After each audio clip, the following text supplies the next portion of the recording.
उन्होंने मरीजों के दिमाग को निकालकर पहले से तैयार फॉर्मेलिन संरक्षक द्रव से भरी प्लास्टिक की बाल्टियों में रख दिया। फिर उन बाल्टियों को एक गुप्त भंडारण कक्ष में सुरक्षित रख दिया जाता था। वहां लगभग 10,000 से भी अधिक मस्तिष्क ऊतक ब्रेन टिश्यू संरक्षित थे, जो दुनिया के सबसे बड़े मस्तिष्क संग्रहों में से एक माना जाता है। लेकिन यह सब कुछ पूरी तरह से गुप्त रूप से किया जाता था और इसके बारे में बहुत कम लोग जानते थे। कई दशक बाद एक महिला अपनी मां के बारे में जानकारी खोजने के लिए अस्पताल पहुंची। अस्पताल के रिकॉर्ड में उसे केवल इतना पता चला कि उसकी मां को 14 वर्ष की उम्र में मानसिक अस्पताल में भर्ती कराया गया था। लेकिन संयोग से उस महिला को इंटरनेट पर इस मस्तिष्क संग्रह कक्ष के बारे में जानकारी मिली। हैरानी की बात यह थी कि संग्रह कक्ष के रिकॉर्ड में उसे अपनी मां का नाम भी मिल गया।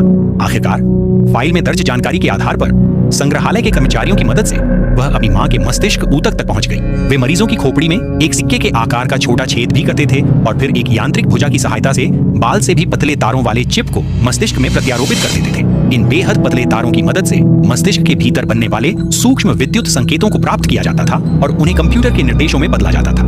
इन निर्देशों के माध्यम से मरीज बिना किसी शारीरिक संपर्क के ही कार्य को चलाना, मोड़ना और अन्य गतिविधियों को नियंत्रित कर सकते थे।